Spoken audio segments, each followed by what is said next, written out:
வாலிபத்தின் வாசலில் 1. ராம்குமார் கல்கத்தாவில் சமஸ்கிருத பாடசாலை தொடங்குதல். மனைவியின் மறைவிற்குப் பிறகும் ராம்குமாரின் துரதிர்ஷ்டம் தொடர்ந்தது. நாளுக்கு நாள் வறுமையும் துயரமும் அவரை வாட்டின.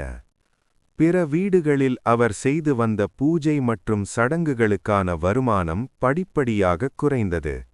லக்ஷ்மிஜாலாவில் உள்ள சிறிய வயலில் விளைந்த நெல் உணவு பிரச்சினைக்கு தீர்வாக இருந்தது.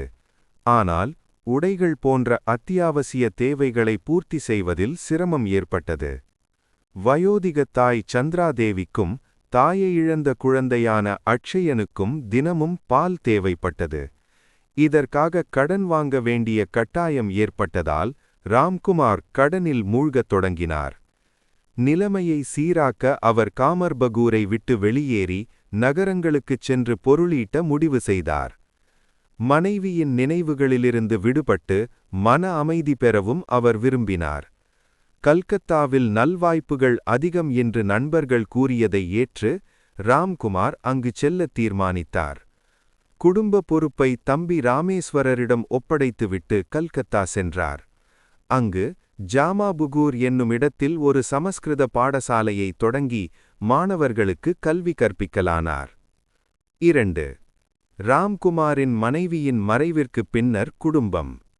ராம்குமாரின் மனைவியின் மறைவிற்குப் பின்னர் சந்திராதேவியின் வேலைப்பளு அதிகரித்தது. சிறு குழந்தை அக்ஷயனை கவனிப்பது முதல் வீட்டின் அனைத்து வேலைகளையும் அவளே செய்ய வேண்டியிருந்தது. ராமேஸ்வரரின் மனைவி சிறு வயதினளாக இருந்ததால் அவளால் பெரிய அளவில் உதவ முடியவில்லை. 58 வயதான சந்திரா ஸ்ரீ ரகுவீரர் சேவை, சமையல், வீட்டு வேலைகள் என நாள் முழுவதும் ஓய்வின்றி உழைத்தாள். உடல் களைப்படைந்தாலும் இது இறைவனின் சித்தம் என்று எண்ணி அமைதியாக தன் கடமைகளை செய்து வந்தாள். 3. ராமேஸ்வரர். குடும்பத்தின் வரவு செலவுகளை இப்போது ராமேஸ்வரர் கவனித்தார். அவர் ஓரளவிற்கு சம்பாதித்தாலும் எதையும் திட்டமிட்டு செய்யவில்லை. சாதுக்களையோ ஆன்மீக சாதகர்களையோ சந்தித்தால் நேரம் போவதே தெரியாமல் அவர்களுடன் பேசிக் கொண்டிருப்பார். அவர்களுக்கு தேவையான பொருட்களை தயக்கமின்றி தானமாக வழங்கிவிடுவார். இதனால் வருமானத்தில் எதையும் சேமிக்கவோ அல்லது குடும்ப கடனை அடைக்கவோ அவரால் முடியவில்லை. எப்படியும் ஸ்ரீ ரகுவீரர் குடும்பத்தை காப்பாற்றுவார் என்று கூறியபடியே வரவுக்கு மேல் செலவு செய்து கொண்டு கவலையற்று வாழ்ந்தார் ராமேஸ்வரர். 4. கதாதரனை பற்றி ராமேஸ்வரரின் எண்ணங்கள். ராமேஸ்வரர் தனது தம்பி கதாதரனை மிகவும் நேசித்தார். ஆனால் அவனது படிப்பை பற்றி மட்டும் அவர் எந்த கவலையும் படவில்லை. அவருடைய இயல்பே அதுதான். மேலும் பல இடங்களுக்குச் சென்று வேலை செய்ய வேண்டியிருந்ததால் தம்பியின் கல்வியை கவனிக்க அவருக்கு நேரமும் கிடைக்கவில்லை. கதாதரன் தவறான பாதையில் செல்ல மாட்டான் என்பதில் அவருக்கு உறுதியான நம்பிக்கை இருந்தது. அந்த இளம் வயதிலேயே கதாதரனிடம் குடிகொண்டிருந்த ஆன்மீக சிந்தனைகளும் நன்னெறியுமே அந்த நம்பிக்கைக்கு காரணம். கிராமத்து மக்கள் அனைவரும் தன் தம்பியிடம் முழு நம்பிக்கை வைத்திருந்ததைக் கண்டபோது ராமேஸ்வரரின் எண்ணம் உறுதியானது. உண்மையிலேயே ஒழுக்க சீலனாக இருந்தாலன்றி எல்லோருடைய மனங்களிலும் இவ்வளவு தூரம் இடம்பெற முடியாது என்பதை அவர் உணர்ந்திருந்தார்.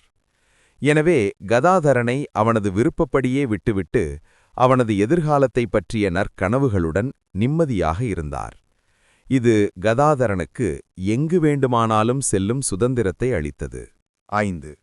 இந்த நாட்களில் கதாதரனின் மனநிலை. இப்போது கதாதரனுக்கு வயது 13 ஆகிவிட்டிருந்தது. இளம் வயதிலேயே தனது கூரிய அறிவினால் பிறரது செயல்களுக்கான அடிப்படை நோக்கத்தை அவனால் தெளிவாக அறிய முடிந்தது. பள்ளியில் படித்து பட்டங்களை பெறுவது என்பது வெறும் பணம் சம்பாதிப்பதற்காக மட்டுமே என்பதை அவன் உணர்ந்து கொண்டான். உலகியல் இன்பங்களுக்காக அலைகின்ற யாரும் தன் தந்தையைப் போலவே சத்தியவாதியாகவோ அல்லது தர்மனிஷ்டராகவோ இருக்க முடியாது என்பதில் அவன் உறுதியாக இருந்தான். மண்ணுக்கும் பொன்னுக்கும் ஆசைப்பட்டு நிலங்களை அளந்து பிரித்துக் கொண்டு ஒருவருக்கொருவர் சண்டையிட்டுக் கொள்வதை கதாதரன் கவனித்தான். ஐயோ, சில நாட்கள் இவற்றை அனுபவித்தாலும் இறுதியில் சாவு அவர்களைக் கொண்டு போய்விடுமே என்று அவன் எண்ணினான். எல்லா துன்பங்களுக்கும் அடிப்படை காரணம் பணமும் புலனின்ப ஆசையுமே என்பது அவனுக்கு தெள்ளத் தெளிவாக புரிந்திருந்தது. அத்தகைய பணத்தை சம்பாதிப்பதற்கான கல்வியை அவன் சோற்றுப்படிப்பு என்று கருதி வெறுத்து ஒதுக்கியதில் வியப்பொன்றுமில்லை. பக்தியையே வாழ்க்கையின் உயர்ந்த குறிக்கோளாக கருதினான். தன் தந்தையைப் போலவே எளிய உணவிலும் சாதாரண உடையிலும் திருப்தி கண்டான். இருப்பினும் நண்பர்கள் மீது வைத்திருந்த அன்பினால் நாள்தோறும் சிறிது நேரம் பள்ளிக்கு சென்று வந்தான். மற்ற நேரங்களில் ஸ்ரீ ரகுவீரரின் பூஜையிலும் தன் தாய்க்கு வீட்டு வேலைகளில் உதவுவதிலும் நேரத்தை செலவிட்டான். 6. கிராமத்து பெண்களுக்கு பக்தி நூல்களை படித்தும் பாடியும் விளக்குதல். கதாதரன் அதிக நேரத்தை வீட்டிலேயே கழித்ததால் கிராமத்து பெண்களுக்கு அவனை சந்திக்கும் நல்வாய்ப்பு அடிக்கடி கிடைத்தது. வீட்டு வேலைகள் முடிந்ததும் பெண்கள் அவனிடம் வந்து பக்திப் பாடல்களை பாடவோ அல்லது புராணங்களை படிக்கவோ சொல்வார்கள். கதாதரனும் அவர்களின் ஆவலை நிறைவேற்றுவான். தாய்க்கு உதவுவதில் கதாதரன் மும்முரமாக இருந்தால் அவனுக்கு பாடுவதற்கு நேரம் கிடைக்க வேண்டும் என்பதற்காக அந்த பெண்களே ஸ்ரீ சந்திராதேவியின் வீட்டு வேலைகளை செய்து முடிப்பார்கள். இது ஒரு அன்றாட நிகழ்ச்சியாகவே மாறிவிட்டது. கதாதரனின் பாடல்களையும் வாசிப்பையும் கேட்க வேண்டும் என்பதற்காக அந்த பெண்கள் தங்கள் வீட்டு வேலைகளை மின்னல் வேகத்தில் முடித்துவிட்டு ஓடி வருவார்கள். காமார்புக்கூரில் வைணவர்கள் அதிகம் என்பதால் மாலையில் யாராவது ஒருவரது வீட்டில் பக்தி நிகழ்ச்சிகள் நடைபெற்ற வண்ணம் இருக்கும். அங்கு நடைபெறும் நாடகங்களையும் பாடல்களையும் கதாதரன் அப்படியே மனதில் பதித்துக் கொள்வான். பின்னர் அந்த நாடகங்களை இந்த பெண்களிடம் அப்படியே நடித்துக் காட்டுவான். பாத்திரங்களுக்கு ஏற்றவாறு குரலை மாற்றி நகைச்சுவை உணர்வுடன் அவன் செய்யும் நடிப்பு அனைவரையும் மகிழ்விக்கும். யாராவது கவலையாக இருந்தால் அவர்களை சிரிக்க வைப்பதற்காக கிராமத்தில் உள்ள ஒருவரின் நடை உடை பாவனைகளை அப்படியே அச்சசலாக நடித்துக் காட்டுவான். 7. கதாதரனிடம் கிராமப் பெண்களின் பக்தி மற்றும் நம்பிக்கை. கதாதரன் காமார்புகூர் பெண்களின் வாழ்வில் நீக்கமற நிறைந்திருந்தான். அவனது பிறப்பின்போது பெற்றோர்களுக்கு ஏற்பட்ட அற்புதக் காட்சிகளைப் பற்றி அவர்கள் கேள்விப்பட்டிருந்தனர். கதாதரன் சமாதி நிலையில் இருக்கும்போது அவனிடம் ஏற்படும் தெய்வீக மாற்றங்களை அவர்கள் நேரடியாகவே கண்டிருக்கின்றனர். அவனது பக்தி, இனிய குரல் மற்றும் எளிமை அனைவரையும் அவன் மீது அன்பு கொள்ளச் செய்தது.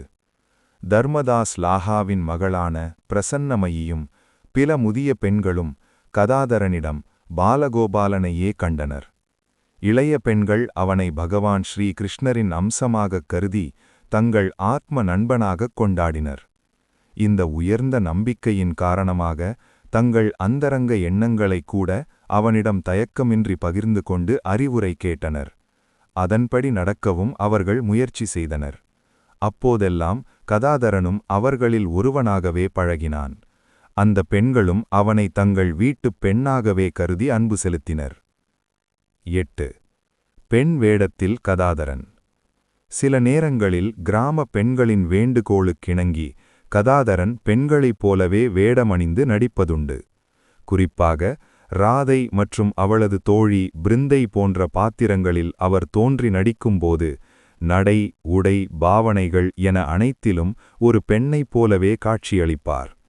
மிகவும் நெருக்கமானவர்கள் கூட அந்த வேளையில் அவரை அடையாளம் காண முடியாது என்று கிராமப் பெண்கள் வியந்து கூறினர். சில சமயம் அவர் பெண் வேடமிட்டு இடுப்பில் குடத்தை ஏந்தி ஹல்தார்புகூர் குளத்திலிருந்து தண்ணீர் கொண்டு வருவது போல ஆண்கள் முன்னால் நடந்து செல்வார்.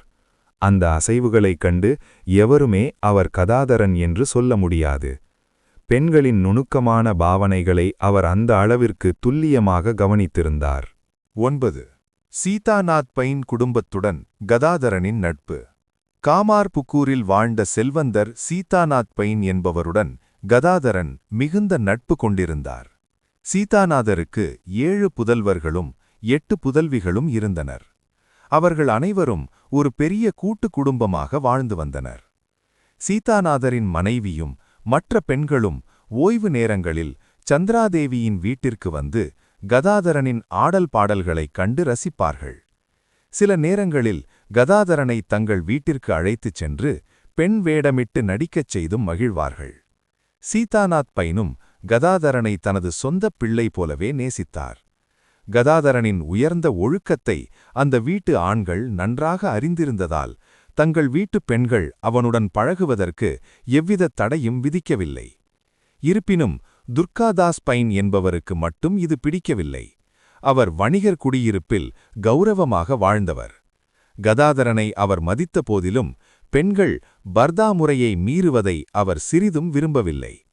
என் வீட்டுப் பெண்களை பிறர் பார்த்ததே இல்லை என்று அவர் பெருமையாக கூறிக்கொள்வார். பெண்கள் சுதந்திரமாக பழகுவதை அனுமதிக்கும் சீதாநாதரை அவர் தாழ்வாக பேசி வந்தார். 10. துர்காதாஸின் தற்பெருமைக்கு கிடைத்த அடி.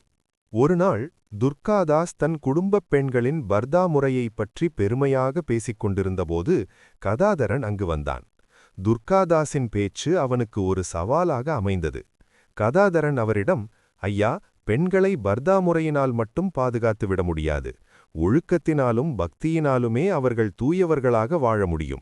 நான் நினைத்தால் உங்கள் வீட்டு உட்பகுதிக்குச் சென்று பெண்களுடன் பழக முடியும் என்று கூறினான். துர்காதாசும் செருக்குடன், அதையும் தான் பார்ப்போமே என்று சவால் விட்டார். சில நாட்கள் கழிந்தன. ஒரு மாலை நேரத்தில் கதாதரன் ஒரு ஏழை நெசவாளி பெண்ணைப் போல வேடமிட்டுக் கொண்டான். சாதாரண சேலை, கையில் வெள்ளிக்காப்புகள், முகத்தை சற்று மறைக்கும்படு முக்காடு என அச்சசலாக ஒரு பெண்ணாக மாறினான். இருள் கவியத் தொடங்கிய வேளையில் துர்காதாஸ் தனது நண்பர்களுடன் வரவேற்பறையில் அமர்ந்திருந்தபோது கதாதரன் அங்கு சென்றான். தன்னை ஒரு நெசவாளி பெண் என்று அறிமுகம் செய்து கொண்டு, சந்தைக்கு வந்த இடத்தில் மற்ற பெண்கள் என்னை தவிக்க விட்டுச் சென்றுவிட்டனர். இன்று ஒரு இரவு மட்டும் உங்கள் வீட்டில் தங்க அனுமதி தாருங்கள் என்று பணிவுடன் கேட்டான். கதாதரனின் பேச்சை நம்பிய துர்காதாஸ், சரி, உள்ளே போ, அங்கிருக்கும் பெண்கள் உனக்கு இடம் தருவார்கள் என்று அனுமதி அளித்தார். வீட்டின் உட்புறத்திற்குச் சென்ற கதாதரன் அங்கிருந்த பெண்களையும் தனது கதையை நம்பச் செய்தான். அவனது பேச்சால் கவரப்பட்ட அவர்கள் அவனுக்கு உணவும் தங்குவதற்கு இடமும் கொடுத்தனர். கதாதரன் அங்கிருந்த பெண்களுடன் சிரித்து பேசிக்கொண்டே அந்த வீட்டின் உட்புறத்தையும் பெண்களின் உரையாடல்களையும் கூர்ந்து கவனித்தான். நேரம் நள்ளிரவை நெருங்கியது. கதாதரன் வீடு திரும்பாததால் கவலையடைந்த சந்திராதேவி அவனை தேட ராமேஸ்வரரை அனுப்பினாள். ராமேஸ்வரர் துர்காதாஸ் வீட்டின் முன் நின்று, கதாயி, கதாயி என்று உரத்த குரலில் அழைத்தார். அண்ணனின் குரலை கேட்டதும், இதோ வருகிறேன் அண்ணா என்று கூவிக்கொண்டே கதாதரன் வீட்டின் உட்பகுதியிலிருந்து வெளியே ஓடி வந்தான். முதலில் துர்காதாஸிற்கு எதுவும் புரியவில்லை. உண்மை தெரிந்ததும் அவமானமடைந்தாலும் அடுத்த கணமே கதாதரனின் அபாரமான நடிப்புத் திறமையை எண்ணி சிரித்துவிட்டார். அன்று முதல் துர்காதாஸ் வீட்டுப் பெண்களும் கதாதரனின் ஆடல் பாடல்களைக் காண அனுமதிக்கப்பட்டனர். 11. வணிகர் குலப் பெண்கள் கதாதரனிடம் கொண்ட பக்தியும் நம்பிக்கையும். சீதாநாதர் வீட்டுப் பெண்களும் மற்ற வணிகர் பெண்களும் கதாதரன் மீது ஆழ்ந்த பாசம் கொண்டிருந்தனர். கதாதரன் சில நாட்கள் வரவில்லை என்றாலும் அவரை அழைத்து வர ஆள் அனுப்பிவிடுவார்கள். சில நேரங்களில் பாடிக்கொண்டிருக்கும் போதோ அல்லது கதைகளை படிக்கும்போதோ கதாதரன் சமாதி நிலையில் மூழ்கிவிடுவார். இது அந்த பெண்களுக்கு அவர் மீது பக்தியை வளர்த்தது. அவ்வாறு அவர் பரவச நிலையில் இருந்தபோது அவரை ஸ்ரீ சைத்தன்யராகவோ அல்லது ஸ்ரீ கிருஷ்ணராகவோ எண்ணி பல பெண்கள் வழிபட்டனர். அவனது பல்வேறு வேடங்களுக்காக ஆடை அணிகலன்களையும் ஒரு தங்க புல்லாங்குழலையும் கூட அவர்கள் வாங்கி வைத்திருந்தனர். 12. கதாதரனைப் பற்றி ருக்மிணி கூறியது. நல்லொழுக்கம், புனிதம், அறிவு கூர்மை மற்றும் அன்பு ஆகியவற்றின் உறைவிடமாகத் திகழ்ந்த கதாதரன் மக்களின் வாழ்வில் எப்படி நிறைந்திருந்தார் என்பதை நேரில் கண்டவர்களிடமிருந்து கேட்கும் வாய்ப்பு எங்களுக்கு கிடைத்தது. 1893ஆம் ஆண்டு சுவாமி ராமகிருஷ்ணானந்தரும் எங்களில் சிலரும் காமார்புகூர் சென்றிருந்தோம். அப்போது சீதாநாத் பைனின் மகளான ருக்மிணி என்பவரை சந்தித்தோம். 60 வயதான அந்த முதிய பெண்மணி கதாதரனைப் பற்றி பரவசத்துடன் கூறியது இதோ. அப்போது எனக்கு 17 வயதிருக்கும். எங்கள் வீடு செல்வச் செழிப்பு மிக்க மாளிகையாக இருந்தது. நாங்கள் 17-18 பெண்கள் அந்த வீட்டில் இருந்தோம். கதாதரன் எங்கள் வீட்டிற்கு வந்து போய்க் கொண்டிருந்தான். அவன் வளர்ந்த பிறகும் வீட்டின் உட்பகுதிகளுக்கு வர என் தந்தை அவனுக்கு முழு சுதந்திரம் அளித்திருந்தார். யாராவது இதை பற்றி கேள்வி எழுப்பினால், எனக்கு அவனைப் பற்றி நன்றாக தெரியும், நீங்கள் கவலைப்படாதீர்கள் என்று என் தந்தை சட்டென்று கூறிவிடுவார். அந்த அளவிற்கு அவர் கதாதரனை தனது இஷ்ட தெய்வமாகவே கருதினார். எத்தனை புராணக் கதைகளை அவன் எங்களுக்கு கூறியிருக்கிறான். அவன் சொல்கின்ற கதைகளை கேட்டுக்கொண்டே நாங்கள் வீட்டு வேலைகளை செய்வோம். அவன் வராத நாட்களில் எங்களில் யாராவது ஒருவள் ஏதாவது ஒரு சாக்குப்போக்கு சொல்லி சந்திரா பாட்டியின் வீட்டிற்குச் சென்று அவன் நலம் விசாரித்து வருவோம். அவனது ஒவ்வொரு சொல்லும் எங்களுக்கு அமுதமாக இனித்தது. 13. கதாதரனை கிராமவாசிகள் அனைவரும் நேசித்தல். பெண்கள் மட்டுமல்ல, ஆண்கள் மற்றும் குழந்தைகள் என அனைவரும் கதாதரனின் இனிய இயல்பால் கவரப்பட்டிருந்தனர். அவன் எங்கு சென்றாலும் அந்த இடம் ஓர் ஆனந்தச் சந்தையாக மாறிவிடும். இறைவனின் பெருமை கூறும் பாடல்களை அவன் பாடத் தொடங்கிவிட்டால் பக்தியின் அலைகள் அனைவரையும் மூழ்கடித்துவிடும். தாள இசைக்கேற்ப அவன் ஆடும் நடனமும் பாத்திரங்களாகவே மாறி அவன் செய்யும் நடிப்பும் ஈடு இணையற்றவை. சூழ்நிலைக்கேற்ப பாடல்களை புனைந்து பாடவோ கதைகளைச் சொல்லவோ அவனைப் போல வேறு யாராலும் முடியாது. இளைஞர்கள் முதல் முதியவர்கள் வரை அனைவரும் அவனது வரவை ஆவலோடு எதிர்பார்த்தனர். கதாதரனிடம் இருந்த மற்றோர் அபூர்வமான திறமை சிக்கலான பிரச்சனைகளுக்கு தகுந்த நீதி வழங்கும் ஆற்றல். இதனால் உலகியல் பிரச்சனைகளுக்கு தீர்வு காண ஊரார் அவனது அறிவுரையை நாடி வந்தனர். அதேபோல் அவன் சமாதி நிலையில் ஆழ்வதைக் கண்டு வியந்த ஆன்மீக தேடல் உள்ளவர்களும் அவனை தேடி வந்தனர். இதெல்லாம் ஒரு புறம் இருக்க, கதாதரனை முற்றிலும் தவிர்த்தவர்களும் அந்த கிராமத்தில் இருந்தனர். கபடர்களும் வஞ்சகர்களும் அவனது அருகில் வர அஞ்சினர். ஏனெனில் கதாதரனின் கூரிய பார்வை அவர்களின் வெளிவேடத்தை கிழித்து மனதிலுள்ள தீய எண்ணங்களை கணப்பொழுதில் கண்டுவிடும். போலி வாழ்வு வாழ்வோரைக் கண்டால் அவர்களின் துர்நடத்தைகளை எவ்வித ஒளிவுமறைவும் இன்றி அம்பலப்படுத்தி விடுவார் கதாதரன். சில வேளைகளில் அவர்களின் போலித்தனத்தை பிறர் முன்னால் நகைச்சுவையுடன் நடித்துக் காட்டி அவர்களை தலைகுனியச் செய்வார். அவர்களுக்கு கோபம் வந்தாலும் எதனையும் செய்ய முடியாது. ஏனெனில் கிராமமே கதாதரன் பக்கமல்லவாயிருந்தது. வயிறு வளர்க்கும் கல்வியை கதாதரன் வெறுத்ததன் காரணம். கதாதரன் தன்னையொத்த சிறுவர்களின் மீதிருந்த அன்பின் காரணமாகத்தான் நாள்தோறும் சிறிது நேரம் பள்ளிக்குச் சென்று வந்தான். வயது 14 ஆனபோது அவனது பக்தியும் பரவச நிலைகளும் அதிகரித்தன. வயிற்றுப் பிழைப்பிற்கான கல்வியால் தனக்கு எவ்வித பயனுமில்லை என்பது அவனது உறுதியான முடிவாயிற்று.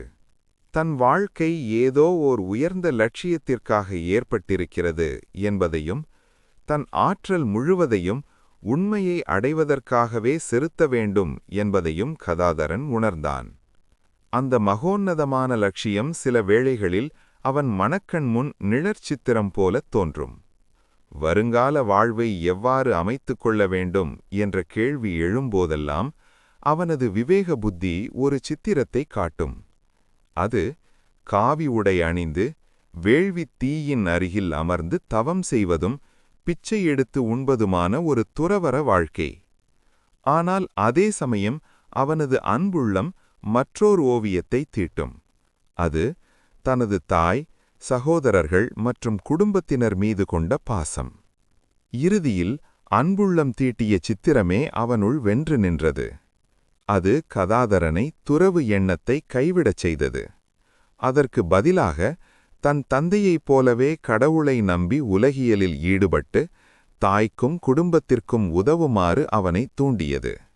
அறிவிற்கும் உள்ளத்திற்கும் இடையில் நிகழ்ந்த இந்த போராட்டத்தை ஸ்ரீ ரகுவீரரிடமே ஒப்படைத்துவிட்டு அவரது அருளாணையை எதிர்நோக்கி காத்திருந்தான் கதாதரன்.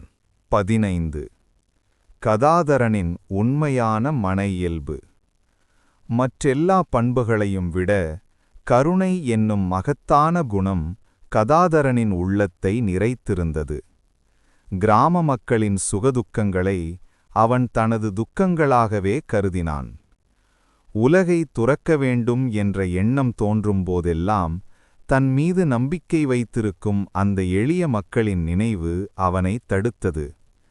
உனது நன்மைக்காக மட்டும் உலகை துறப்பது தன்னலம். எதனால் எல்லோருக்கும் நன்மை உண்டாகுமோ அதையே செய் என்று அவனது தன்னலமற்ற உள்ளம் அவனிடம் கூறியது. தன் வாழ்வை எவ்வாறு அமைத்துக் கொண்டால் அந்த மக்கள் தன்னை ஒரு முன்னோடியாகக் கொண்டு ஆன்மீக உயர்வை அடைவார்கள் என்பதை அவன் நன்கு அறிந்திருந்தான். எனவே தனது குடும்பத்திற்கும் இந்த உலகிற்கும் சேவை செய்வதையே தனது பாதையாக அவன் மெல்ல மெல்ல வகுத்துக் கொண்டான். கதாதரனின் பள்ளியை விடுத்து நண்பர்களுடன் நாடகம் நடிப்பதில் ஈடுபடுதல். படிப்பை பொறுத்தவரையில் வெறும் ஏட்டுப் படிப்பு தேவையில்லை என்றே கதாதரனின் அறிவும் உள்ளமும் ஒருமித்துக் கூறின. இருந்தாலும் தன்னை உயிருக்குயிராக நேசித்த கயா விஷ்ணு போன்ற நண்பர்களுக்காக அவன் பள்ளிக்குச் சென்று வந்தான். விரைவில் பள்ளியிலிருந்து விலகுவதற்கான ஒரு வாய்ப்பு அவனை தேடி வந்தது. கதாதரனின் நடிப்புத் திறமையை அறிந்த நண்பர்கள் ஒரு நாடகக் குழுவை அமைத்து தங்களுக்கு பயிற்சி அளிக்குமாறு வேண்டினர். பெற்றோர்களுக்கு தெரியாமல் நாடக பயிற்சி செய்வதற்காக புத்திசாலியான கதாதரன் மாணிக் ராஜாவின் மாந்தோப்பை தேர்ந்தெடுத்தான். தினமும் பள்ளிக்குச் செல்லாமல் குறித்த நேரத்தில் நண்பர்கள் அனைவரும் அந்த மாந்தோப்பில் கூட முடிவு செய்தனர். ஸ்ரீராமர், ஸ்ரீ கிருஷ்ணர் ஆகியோரின் வாழ்க்கையை சித்தரிக்கும் நாடகங்களுக்கு கதாதரன் பயிற்சி அளித்தான். முக்கிய பாத்திரங்களில் நடிப்பதுடன் காட்சிகளையும் வசனங்களையும் அவனே முடிவு செய்தான். இந்த நாடகப் பயிற்சிகளின் போதும் கதாதரன் அவ்வப்போது சமாதி நிலையில் ஆழ்ந்ததாக கூறப்படுகிறது. ஓவியத்திலும் தெய்வ உருவங்களை செய்வதிலும் அவனது ஈடுபாடு. நாடகத்தில் அதிக நேரத்தை செலவிட்டாலும் கதாதரன் தனது ஓவியத் திறமையை விட்டுவிடவில்லை. ஒருமுறை அவன் தனது தங்கை சர்வமங்கலாவின் வீட்டிற்குச் சென்றிருந்தபோது அவள் தன் கணவனுக்கு சேவை செய்யும் காட்சியை அப்படியே ஓவியமாக தீட்டினான். அந்த உயிரோவியத்தைக் கண்டு அனைவரும் வியப்பில் மூழ்கினர். தெய்வ உருவங்களை செய்வதிலும் கதாதரன் சிறப்பான தேர்ச்சி பெற்றிருந்தான். அவன் செய்த சிலைகளுக்கு தனது நண்பர்களுடன் சேர்ந்து சாஸ்திர முறைப்படி வழிபாடுகளையும் நடத்தினான். அண்ணன் ராம்குமாரின் குழந்தையான அக்ஷயனிடம் கதாதரன் மிகுந்த அன்பு கொண்டிருந்தான். தாய்க்கு வீட்டு வேலைகளில் உதவி செய்வதுடன் அக்ஷயனை மடியில் அமர்த்தி விளையாடுவதும் அவனது அன்றாட வேலைகளில் ஒன்றாயிற்று. 3 ஆண்டுகள் கழிந்தன.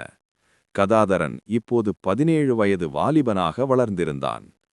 கல்கத்தாவில் ராம்குமார் நடத்தி வந்த பாடசாலையில் மாணவர்களின் எண்ணிக்கை அதிகரித்ததால் வருமானமும் உயரத் தொடங்கியது. கதாதரனை பற்றி ராம்குமாரின் அக்கறையும் அவனை கல்கத்தாவிற்கு அழைத்துச் செல்லுதலும். ராம்குமார் ஆண்டுக்கு ஒரு முறை காமார்புகூர் வந்து செல்வது வழக்கம். இந்த முறை அவர் வந்திருந்தபோது கதாதரன் படிப்பில் கவனம் செலுத்தாமல் நாடகம், பாட்டு என்று காலம் கழிப்பதைக் கண்டு கவலை கொண்டார். எனவே கதாதரனை தன்னுடன் கல்கத்தாவிற்கு அழைத்துச் செல்ல முடிவு செய்தார். இது கதாதரனின் எதிர்காலத்திற்கு நன்மை பயக்கும் என்றும் தனது பாடசாலையை கவனிப்பதில் உதவியாக இருக்கும் என்றும் அவர் எண்ணினார். தந்தையை போன்ற அண்ணனுக்கு உதவி செய்ய கிடைத்த இந்த வாய்ப்பை கதாதரன் மகிழ்ச்சியுடன் ஏற்றுக்கொண்டான். ஒரு சுப நாளில் ராம்குமாரும் கதாதரனும் ஸ்ரீ ரகுவீரரை வணங்கி தாயின் பாதங்களை தொட்டு ஆசி பெற்று கல்கத்தாவிற்கு புறப்பட்டனர். கதாதரன் இல்லாத காமார்புகூர் ஆனந்த சந்தை கலைந்தது போல வெறிச்சோடிப் போனது. சந்திராதேவியும் கிராமப் பெண்களும் அவனது இனிய நினைவுகளுடன் நாட்களை நகர்த்தினர்.